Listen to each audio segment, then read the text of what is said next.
The thunder of distant hooves echoed across the sun-scorched plains as Cassandra Cole clutched her father's pocket watch, the only possession worth keeping after bandits had ransacked their homestead. Blood trickled down her arm as she sprinted across the barren landscape, her lungs burning with each desperate breath. Behind her, the whooping calls of the Blackwell gang grew louder, promising a fate worse than the death they'd already delivered to her father. Jackson Zachary spotted her from atop the ridge, a flash of cornflower blue dress against the golden grasslands of western Nevada. Without hesitation, he dug his heels into his stallion's flanks and charged toward the unfolding scene, his hand instinctively moving to the Colt revolver at his hip. It was 1873 in Truckee, Nevada, and the whiskey-soaked prosperity of the recently completed Transcontinental Railroad had brought equal measures of opportunity and lawlessness to their corner of the frontier. Jackson had seen enough killing in his 26 years first during the dying days of the Civil War, and now, as a ranch hand witnessing the territorial disputes that plagued the region. But something about the woman running for her life made him forget every lesson about minding his own business in these dangerous times. Cassandra stumbled, the rocks cutting into her already blistered feet. She was 22 and had never believed she would die this way, hunted like an animal across the land her father had dreamed would bring them fortune. The three riders were gaining on her, their shadows stretching across the earth like demons reaching for her soul. She's got nowhere to run now. One of the bandits shouted, his voice carrying on the wind. The edge of the ravine appeared before her suddenly, a 30-foot drop to the rocks and shallow river below. Cassandra skidded to a halt, dirt billowing around her torn dress as she teetered at the precipice. Her heart hammered against her ribs as she glanced back at her pursuers, then down at the jagged rocks below. Neither option promised survival. Jackson saw her predicament and drove his horse harder, cutting diagonally across the bandit's path.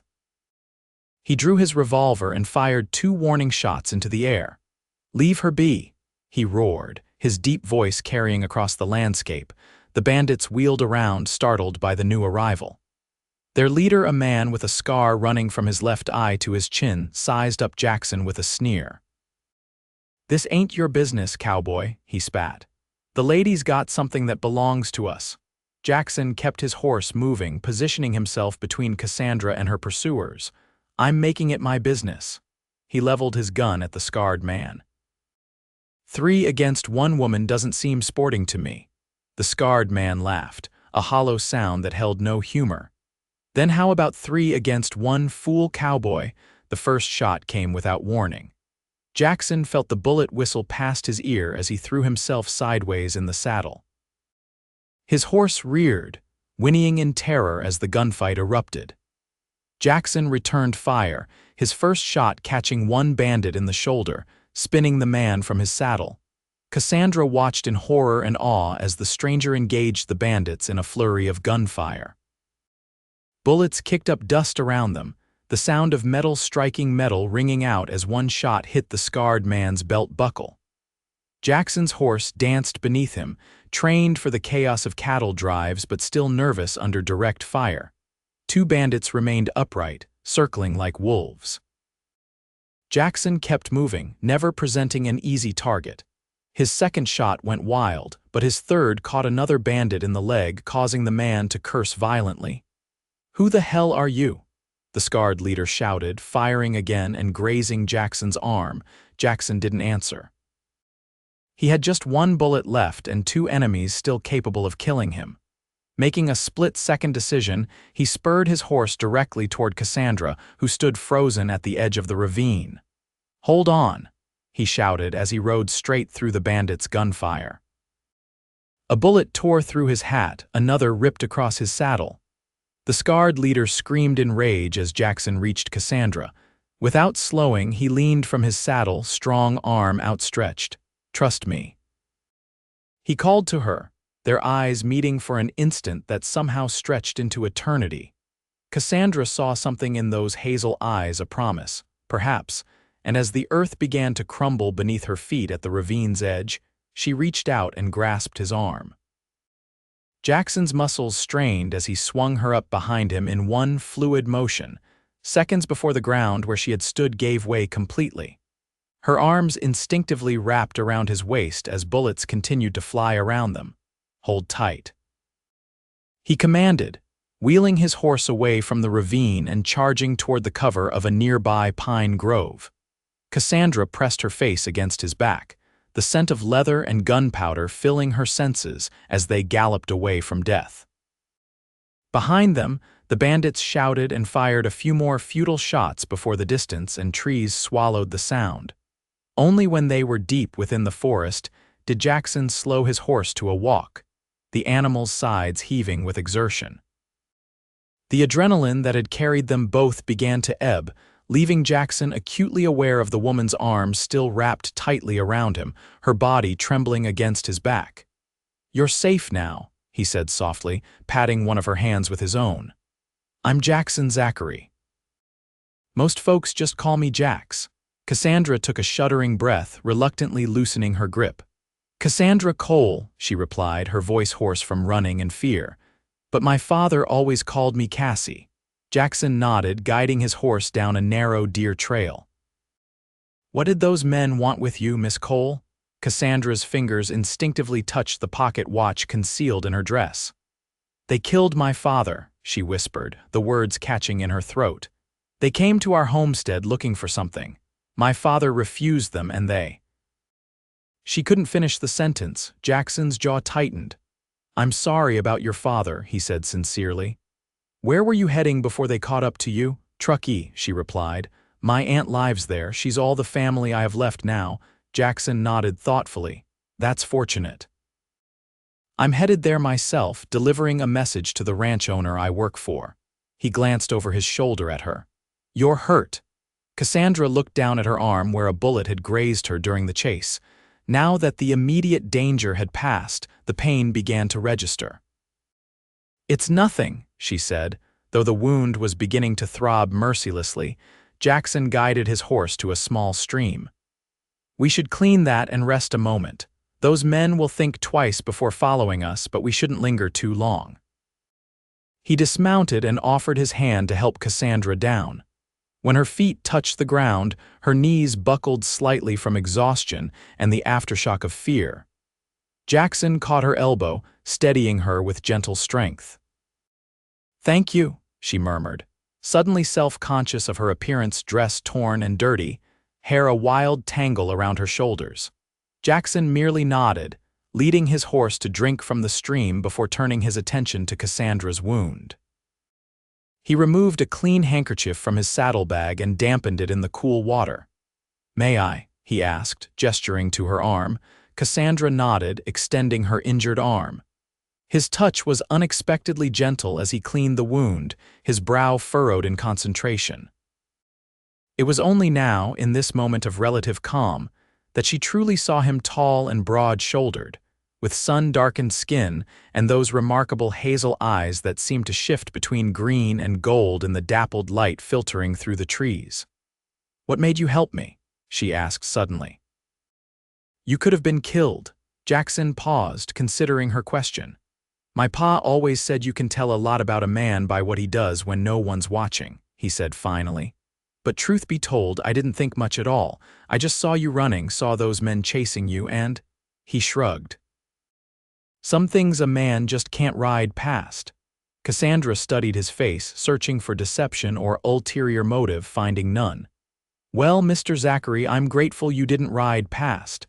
A small smile touched Jackson's lips. "Jax," he corrected gently. "Mr. Zachary was my father." He finished bandaging her arm with careful precision.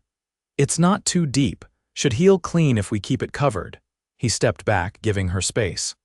"We've got a few hours of daylight left. If you're strong enough to ride, we can make it to my camp by nightfall. Tomorrow we can reach Truckee."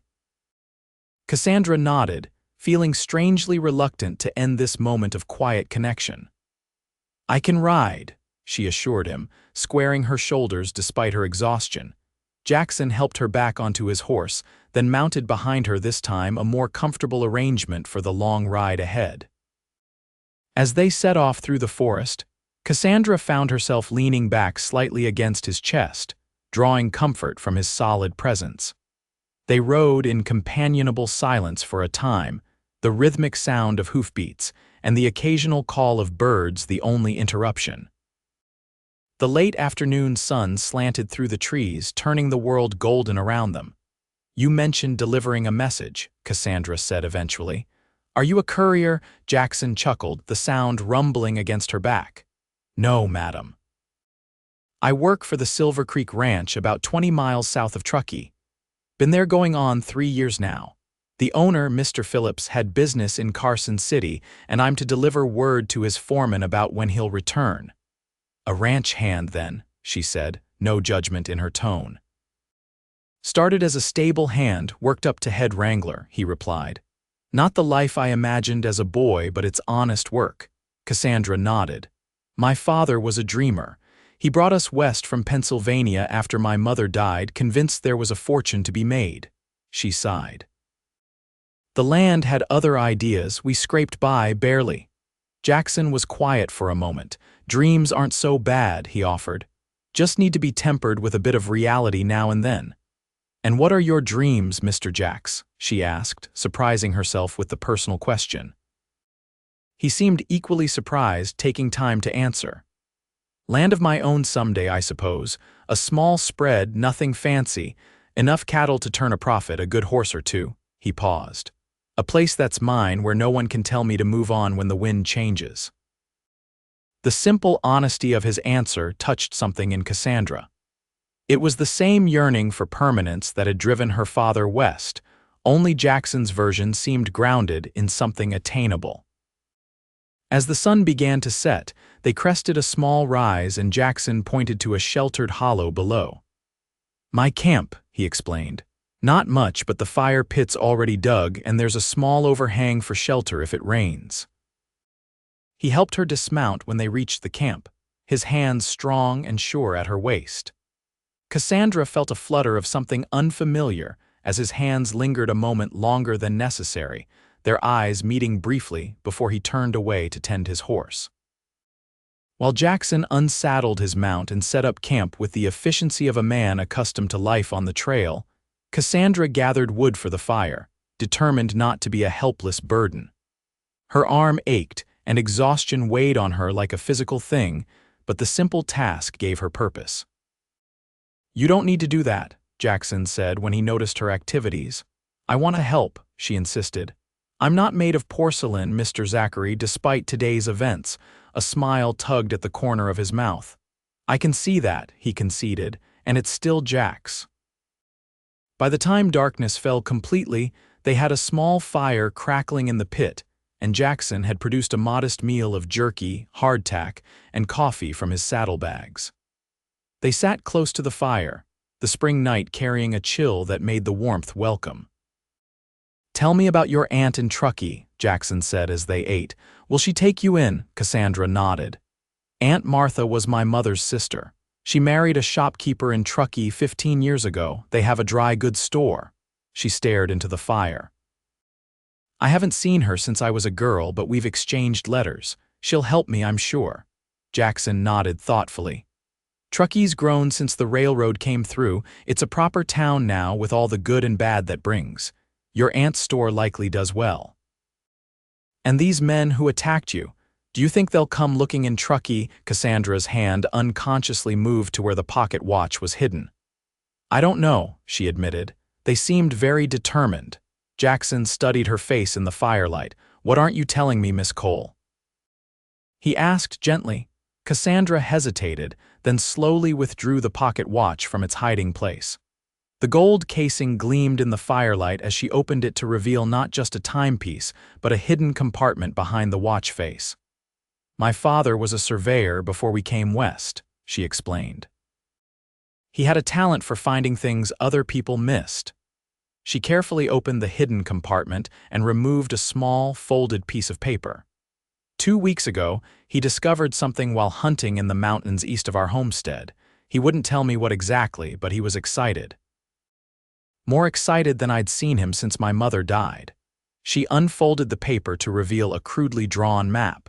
He made this, then hid it in his watch for safekeeping. 3 days ago, those men came. Their leader seemed to know my father from somewhere. They demanded he tell them where it was. Her voice caught. When he refused, they killed him.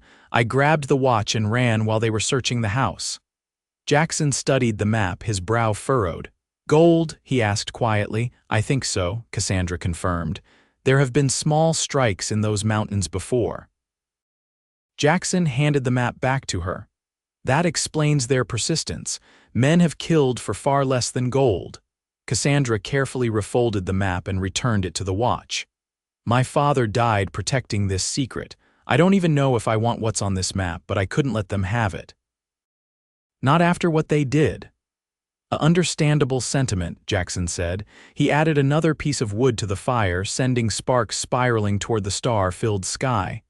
Get some rest, Miss Cole. I'll take first watch, wake you in a few hours. Cassie, she said softly. If I'm to call you Jax, then you should call me Cassie. A small smile touched his lips. Cassie then, sleep, you're safe tonight. She settled onto the bedroll he had laid out for her, watching as he positioned himself at the edge of their small camp, rifle across his lap, silhouetted against the night sky.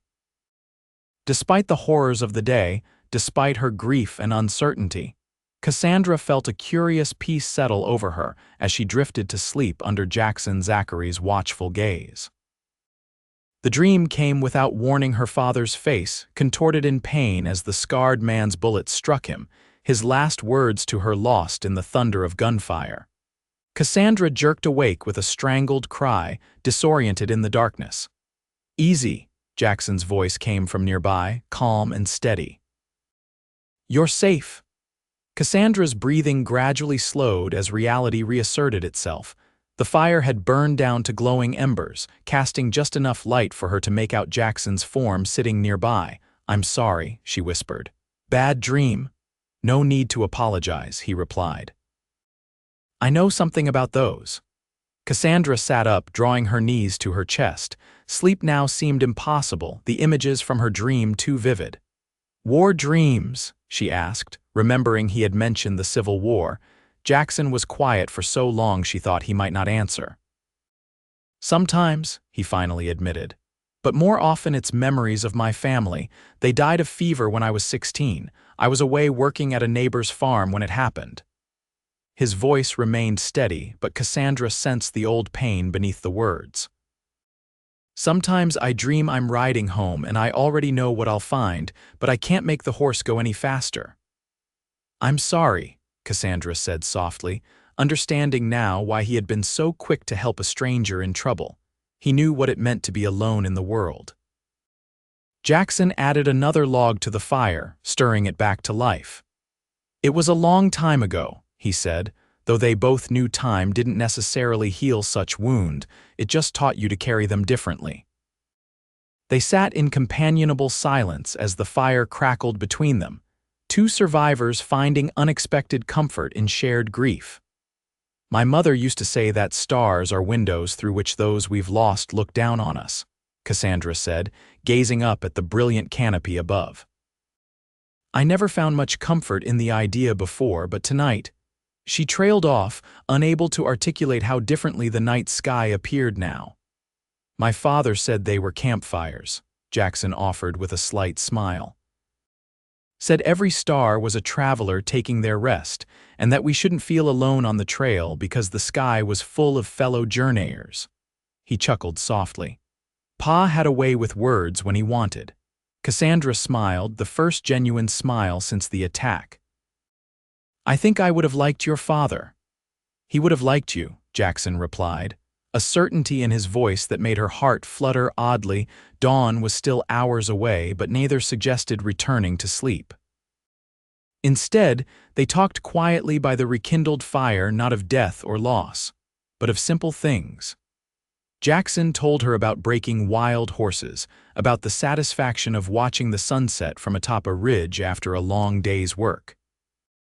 Cassandra spoke of the garden she had tended at their homestead, of the books she read by lamplight during long winter evenings. Words flowed easily between them, as though they were old friends reuniting rather than strangers thrown together by violence and chance.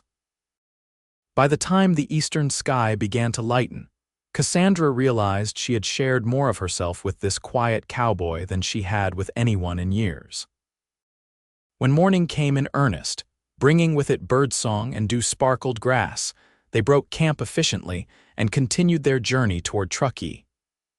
The town appeared on the horizon by mid-morning, nestled in a valley with the Sierra Nevada mountains rising majestically behind it.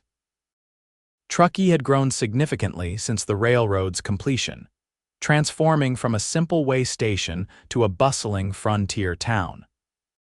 The main street bustled with activity as they rode in freight wagons loaded with timber, miners heading to the hills, shopkeepers sweeping their storefronts, and the occasional group of Chinese laborers who had stayed after completing the railroad. "Your aunt's store?" Jackson asked as they made their way down the main street. "Cole and Finch Dry Goods," Cassandra replied. "Should be near the center of town." They found the store easily enough, a well-maintained two-story building with living quarters above the shop. Jackson helped Cassandra dismount, both of them suddenly awkward as they realized their journey together was ending. "I should report to Mr. Phillips' foreman," Jackson said, shifting his weight from one foot to the other. "Make sure you got to your aunt safely." Cassandra nodded, surprising herself with her reluctance to say goodbye. "Thank you, Jax, for everything." Jackson cleared his throat. "It was nothing anyone wouldn't have done." "We both know that's not true," she said quietly. Before either could say more, the shop door opened, and a plump woman with graying hair hurried out, her eyes widening at the sight of Cassandra. "Cassie," she exclaimed, rushing forward. "Good heavens, child, what's happened to you?" "Aunt Martha," Cassandra greeted her, accepting the woman's fierce embrace. It's a long story."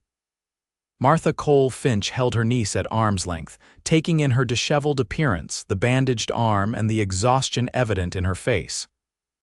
Her gaze shifted to Jackson, standing respectfully aside with his hat in his hands. "And who might this be?" she asked, a note of suspicion in her voice. "This is Mr. Jackson Zachary," Cassandra said quickly. "He saved my life, Aunt Martha. Father is—" Her voice caught. "Father is dead. Bandits attacked our homestead." Martha's face crumpled in sympathy and shock. "Oh, my dear girl." She drew Cassandra close again, then extended a hand to Jackson. "Mr. Zachary, I cannot thank you enough for bringing my niece safely to us." Jackson took her hand briefly. "It was my honor, madam." "Miss Cole is a brave woman."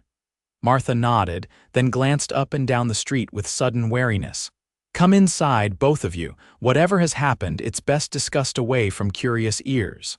She ushered them into the store, calling for her husband, George, who appeared from a back room. After brief introductions, they were led upstairs to the family's living quarters, where Martha insisted on examining Cassandra's wound properly while George offered Jackson a seat and a cup of coffee. As Cassandra recounted the attack, her flight, and Jackson's timely intervention, she deliberately omitted mention of the map hidden in her father's watch.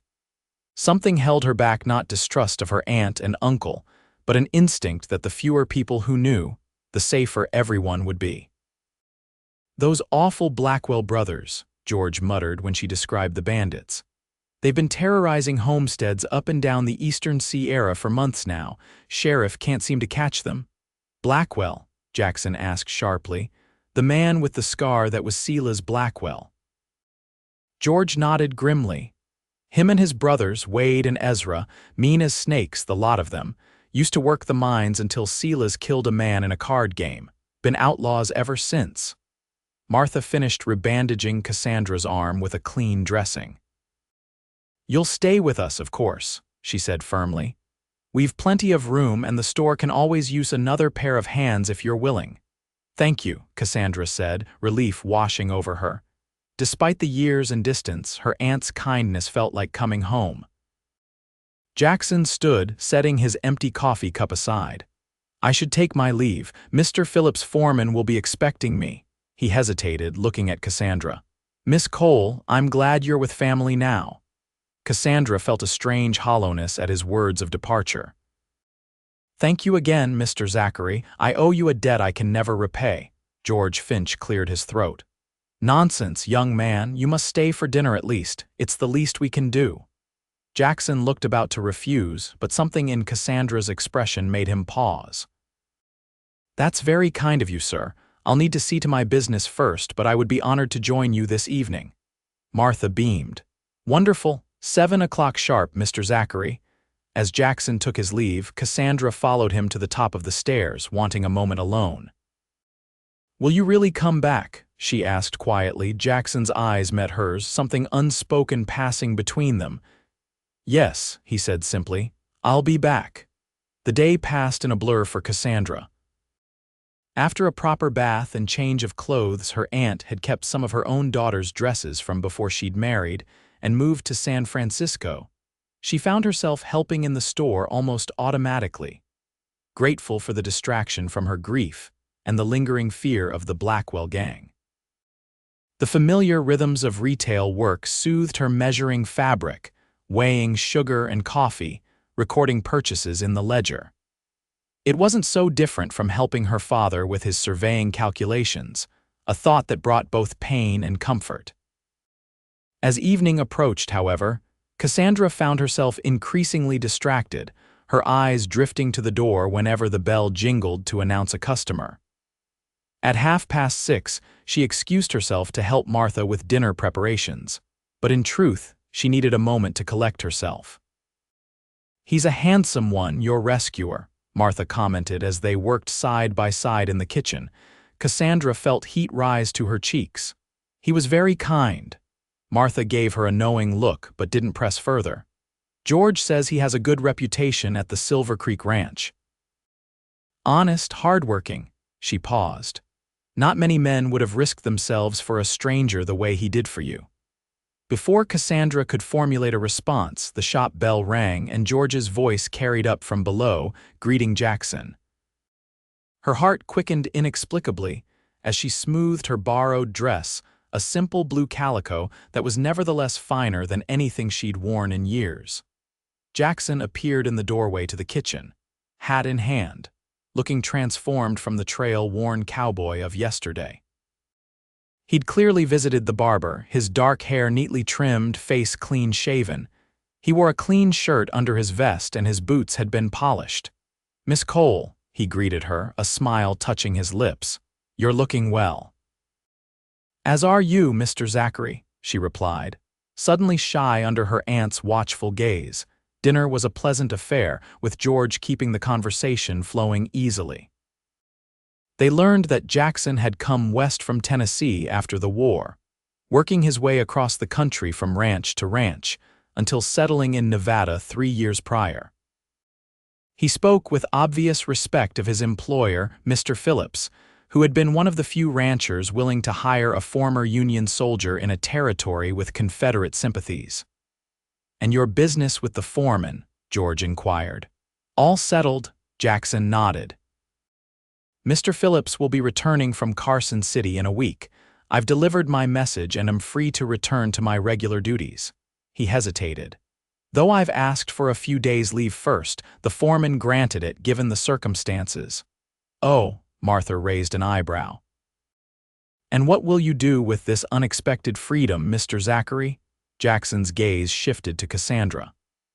I thought perhaps I might help Miss Cole recover anything salvageable from her father's homestead. If she wishes to go, that is. Cassandra's breath caught. The thought of returning to the scene of her father's murder filled her with dread, but she knew there were things there, mementos of her mother, her father's books, perhaps even some of their meager savings that she would regret abandoning. That's very thoughtful, she said carefully. But the Blackwells are currently being pursued by a posse from Carson City, Jackson finished. I heard it at the barber shop. They robbed a stagecoach yesterday, 20 miles south of here. If we go tomorrow, we should be able to reach your homestead and return before they circle back to this area. George and Martha exchanged concerned looks. It sounds dangerous, Martha ventured. I'll keep her safe, Jackson said with quiet confidence. And we won't linger. I want to go, Cassandra decided suddenly. I need to say goodbye properly, and there are things there that matter to me. George studied Jackson's face for a long moment, then nodded slowly. I believe you're a man of your word, Mr. Zachary. If Cassie wishes to go, and you're willing to escort her, we won't stand in your way. After dinner, while Martha and George cleared the table, Jackson and Cassandra stepped outside onto the small balcony overlooking the street. The evening was cool, stars beginning to appear in the deepening blue of the sky. You don't have to do this, Cassandra said softly. You've already done more than enough. Jackson leaned against the railing, his profile outlined in the golden light spilling from the windows. I know, he said simply. Then, after a pause, I can't explain it, Miss Cole Cassie, I feel responsible for seeing this through. Because you saved me, he turned to face her, his expression earnest. Because I've been where you are, alone with no chance to say goodbye properly. If I can give you that chance, I want to. Cassandra's throat tightened with emotion. Thank you, she whispered. They stood in companionable silence for a moment, watching as lamps were lit along the main street, the town transitioning from day to evening routines. There's something else, Cassandra said finally. The map in my father's watch. I've been thinking about it all day. Jackson waited, not pressing her to continue. Whatever my father found, it got him killed, she said. Part of me wants to throw the map away, never think of it again. But another part feels like I'd be betraying him, abandoning what he died to protect. She looked up at Jackson. What would you do? Jackson considered her question seriously before answering. I can't tell you what's right for you, Cassie. But I know this living in fear of the Blackwells isn't living at all. Whatever decision you make about the map, it should be yours, not theirs. His words resonated with something deep inside her. Will you help me decide, after we visit the homestead, if that's what you want, he agreed. It is, she said, suddenly certain. They set out at dawn the next morning, Jackson having arranged for a gentle mare for Cassandra to ride. George provided them with supplies and a small pistol for Cassandra, insisting she take it despite her initial reluctance. Your father would want you to be able to protect yourself, he said as he showed her how to load and fire it. Pray you never need it, but carry it nonetheless. The journey to the homestead took most of the day, their path winding eastward into increasingly rugged terrain. They spoke little at first, both lost in their own thoughts, but as the miles passed, conversation came more easily. Jackson told her of his dreams to own land someday, describing the ranch he hoped to build with such detail that Cassandra could almost see it. In turn, she shared stories of her childhood in Pennsylvania, of her mother's garden and her father's endless optimism. She spoke of books she loved and places she hoped to see someday, dreams that had been buried under the harsh realities of frontier life but never completely extinguished. By the time they crested the final ridge overlooking her father's homestead, Cassandra felt as though she'd known Jackson for years rather than days. The easy understanding between them, the comfortable silences, the way he seemed to sense her moods, it was unlike any connection she'd experienced before. The sight of the homestead brought her sharply back to reality. The small cabin appeared untouched from a distance, peaceful even, but as they rode closer, the signs of violence became apparent. The door hung from one hinge, and dark stains on the porch boards told their own grim story. Jackson dismounted first, tying both horses to a hitching post that somehow remained standing. I'll check inside first, he said gently. Cassandra shook her head, sliding down from her mare. No, I need to do this myself. She straightened her shoulders. But I'd appreciate it if you came with me. Together they approached the cabin, Jackson's hand resting lightly on his holstered revolver. The interior was a scene of destruction, furniture overturned, her father's few books scattered, flour and sugar from the kitchen spilled across the floor. But the greatest devastation was the knowledge that her father would never again sit by the fire, never again call her name. Cassandra moved through the rooms methodically, gathering the things that mattered most: her mother's silver brush and mirror, her father's treasured copy of Shakespeare's works, a small leather pouch of coins hidden beneath a floorboard that the Blackwells had missed. Jackson helped without comment, understanding instinctively which items held meaning for her and which could be left behind. In her father's room, Cassandra paused before a small wooden box on the dresser. Opening it revealed her mother's wedding ring, a simple gold band that her father had kept close all these years. She slipped it onto her thumb, the only finger large enough to hold it. "He loved her until the end," she said softly, more to herself than to Jackson. "Some loves are like that," he replied, his voice equally quiet. When they had gathered everything of value that could be carried on horseback, Cassandra asked for a moment alone. Jackson nodded, stepping outside to check the surrounding area while she said her final goodbyes to the only home she'd known in the West. Standing in the center of the cabin, memories washed over her father's laughter, his endless plans, his unwavering belief that tomorrow would be better than today. Tears came freely now, no longer held back by shock or fear. "I'll make you proud, Papa," she whispered. Somehow. When she emerged onto the porch, composed once more, Jackson was securing their gathered belongings to the horses. The sun was beginning its descent toward the mountains, painting the landscape in gold and amber. "We should make camp soon," Jackson said, glancing at the sky. "There's a good spot about an hour's ride from here, by a creek." Cassandra nodded, taking one last look at the homestead. "I'm ready," she said, and was surprised to find it was true. They had just mounted their horses when the sound of approaching riders reached them. Jackson tensed, hand moving to his gun as he scanned the horizon. 3 riders appeared on the ridge they had crossed earlier, silhouetted against the setting sun. "Blackwells," Jackson said grimly. "They must have doubled back." Cassandra's heart hammered against her ribs. "They've seen us," she said, watching as the 3 riders changed direction, heading straight for the homestead. Jackson made a split-second decision. "Ride for the creek I mentioned. Due west, follow the game trail. I'll hold them off, then catch up." "I won't leave you," Cassandra protested. "You have to," Jackson insisted. "If they catch us both, we've no chance. Separated, at least one of us might make it." His eyes locked with hers. "Please, Cassie, I'll find you, I promise." Something in his voice, the certainty, the determination, convinced her.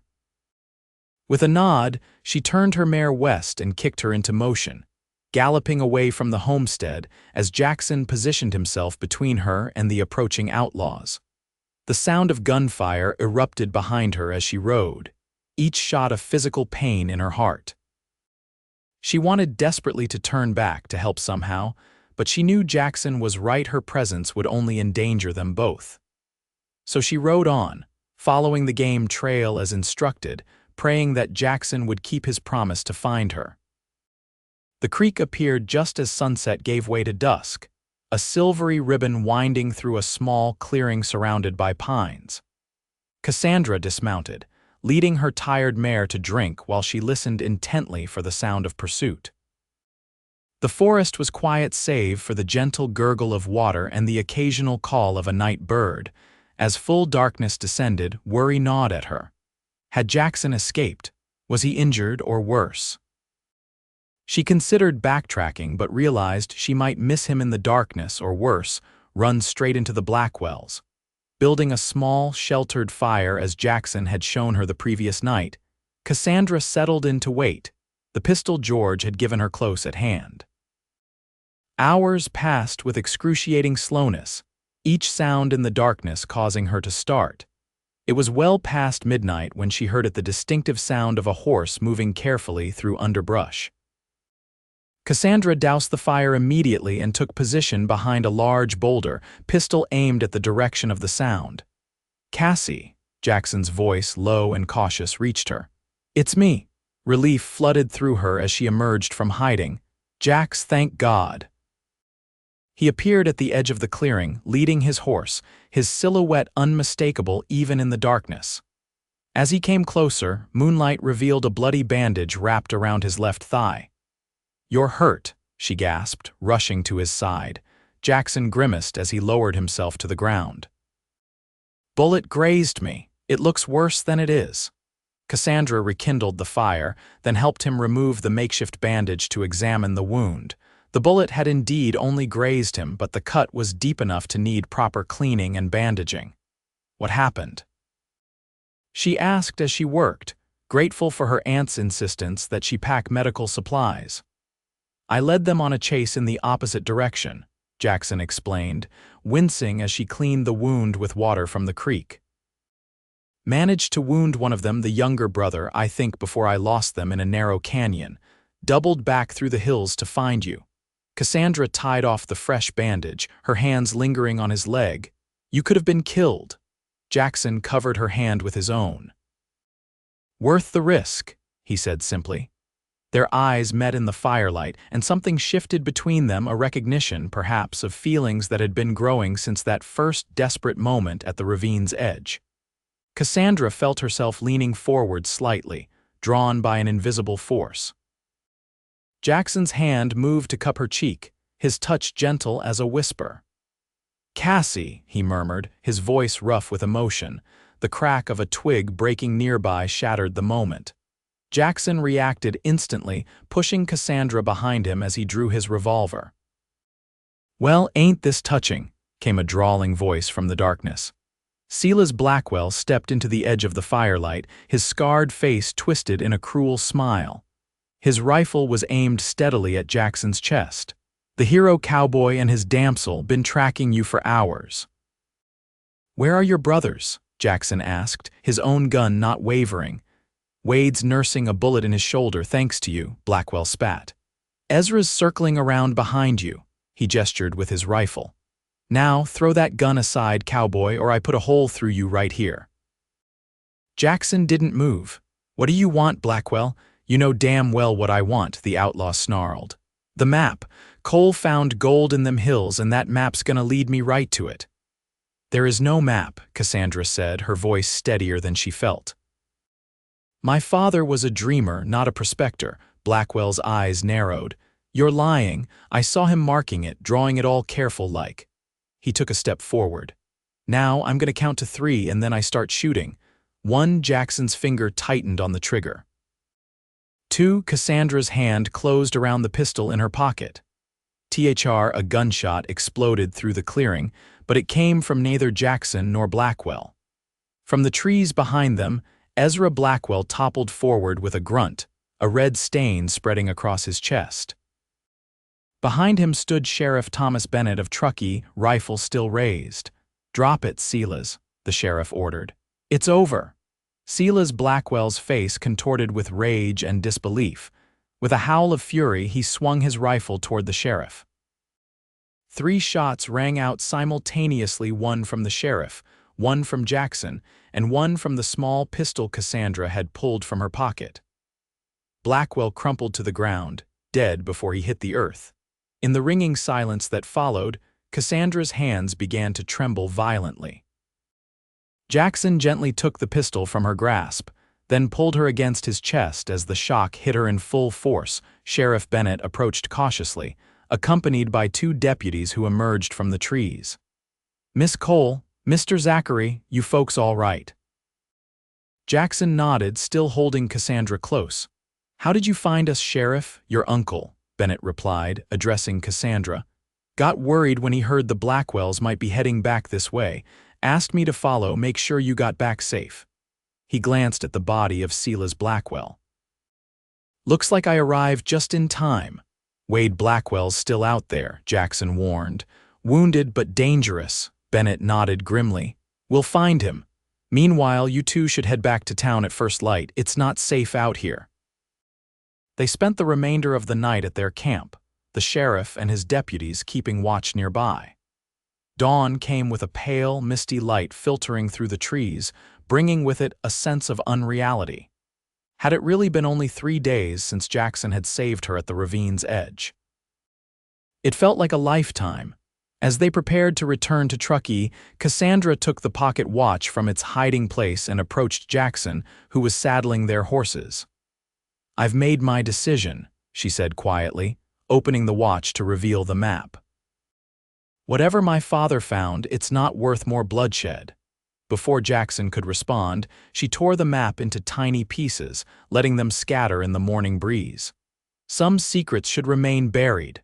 Jackson watched the fragments disappear, then took her hand. "Your father would be proud," he said. "It takes courage to choose peace over fortune." Cassandra smiled, feeling as though a weight had lifted from her shoulders. "Perhaps someday I'll go exploring in those mountains. But if I find anything, it will be because I earned the discovery, not because I followed a map stained with blood." Their return journey to Truckee was mercifully uneventful. They rode side by side, speaking of the future rather than the past. Jackson told her of his plans to continue saving for his own land, perhaps looking northward toward Oregon Territory where land was more affordable. "And you?" he asked. "Will you stay with your aunt and uncle?" Cassandra considered the question seriously. "For now, yes. I need time to heal to find my footing again." She glanced at him. "But I don't think I'm meant to spend my life behind a shop counter." Jackson smiled. "No, I don't suppose you are." They arrived in Truckee by mid-afternoon to find Martha and George anxiously waiting. The reunions were emotional, with profuse thanks to the sheriff, who had sent word ahead about the confrontation with the Blackwells. In the days that followed, a routine established itself. Cassandra helped in her aunt and uncle's store during the day, finding comfort in the simple tasks and friendly customers. Jackson returned to his duties at Silver Creek Ranch, but rode into town every evening he could manage, sometimes just for an hour's conversation on the balcony outside the Finches' living quarters. Their relationship grew slowly, naturally, like a seedling taking root in fertile soil. They spoke of books and dreams, of fears and hopes. Jackson brought her wildflowers from the meadows he rode through, and Cassandra baked him honey cakes from her mother's recipe. Small gestures that spoke volumes in the language of courtship. A month after her arrival in Truckee, Cassandra received word that Wade Blackwell had been captured attempting to rob a stagecoach near Reno. The threat that had hung over her like a shadow finally lifted, allowing her to truly begin healing from her father's death. It was on a warm evening in late June, sitting on the balcony as twilight painted the sky in lavender and gold, that Jackson finally spoke of what had been growing between them. "I've been offered a position," he said, his fingers lightly tracing patterns on the back of her hand where it rested between them. "Foreman of a small ranch near Silver Springs, the owners retiring, looking for someone to run things with an eye to eventually purchasing the property." Cassandra's heart skipped. "That's wonderful, Jax, it's what you've worked for," he nodded, his expression serious. "It's a good opportunity. The ranch isn't large, but the land is good, room to grow." He paused, gathering his courage. "Thing is, I can't imagine going without you." Cassandra's breath caught as he took both her hands in his. "I know it hasn't been long," he continued.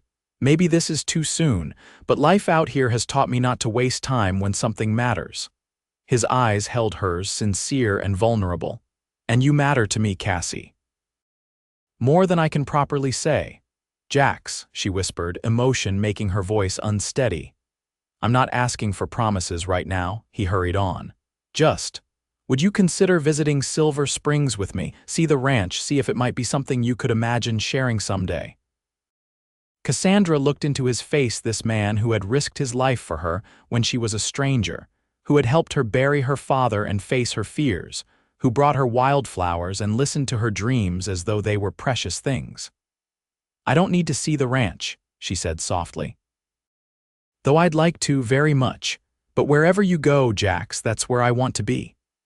The smile that broke across his face was like sunrise after the darkest night. "Are you saying, I'm saying I love you?" she interrupted, the words flowing naturally now that she'd acknowledged them to herself. "I think I have since you caught me at the edge of that ravine." Jackson's hand trembled slightly as he reached up to touch her cheek. "I love you too, Cassie. Have from the first moment I saw you running across that field the bravest, most determined woman I'd ever laid eyes on." When he kissed her, It felt like coming home after a long journey, familiar and new all at once. His lips were gentle against hers, the kiss a promise of all that might be. They were married in Truckee's small church 2 weeks later, a simple ceremony attended by Martha and George, Sheriff Bennett, and a few of Jackson's friends from Silver Creek Ranch. Cassandra wore a dress of pale blue silk, Martha's wedding gift, and carried wildflowers Jackson had gathered that morning. Her mother's ring, sized to fit her finger, gleamed alongside the simple gold band Jackson placed there. Their journey to Silver Springs took 3 days, each night spent camping beneath the stars they had once named as travelers' fires and windows to heaven. When they crested the final hill and the small ranch came into view, a modest cabin, a barn, corrals, and rolling pasture island stretching to a creek, lined with cottonwoods, Cassandra felt a sense of rightness settle over her. "What do you think?" Jackson asked, a hint of nervousness in his voice. Cassandra took in the scene before her, not grand, not perfect, but full of possibility. "I think," she said, slipping her hand into his, "that it looks like home." The years that followed were not without challenges. Building a ranch from nearly nothing required backbreaking work from sunup to sundown. There were drought summers and blizzard winters, cattle sicknesses and market downturns. But there was joy too, the satisfaction of watching their herd grow, the pride of making their first payment toward purchasing the land outright, the simple pleasure of falling asleep in each other's arms each night. In their 3rd year at Silver Springs, their son William George Zachary was born, followed 2 years later by daughter Elizabeth Martha.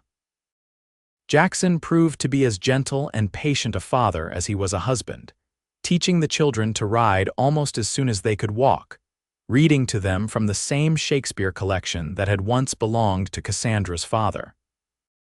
By the time their 3rd child, James Thomas, arrived in 1880, they had purchased the ranch completely. That same year, they built a larger house, not grand, but comfortable, with a proper kitchen for Cassandra and bookshelves. Jackson crafted himself to hold their growing collection of books.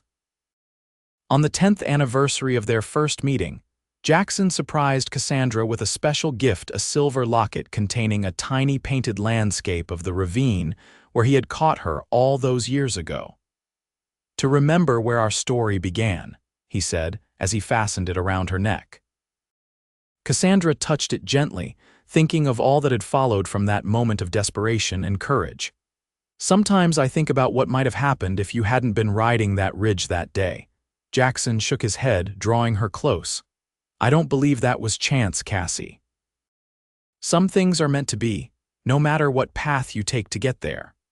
Standing on the porch of the home they had built together, watching their children play in the yard under the golden light of a Nevada sunset, Cassandra knew he was right.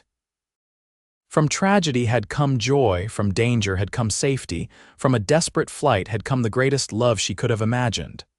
"No matter what path," she agreed, leaning into his embrace, "we would have found each other somehow." And as the stars began to appear overhead, travelers' fires, windows to heaven, or perhaps just beautiful lights in the darkness, Cassandra Cole, Zachary gave silent thanks for the journey that had brought her home.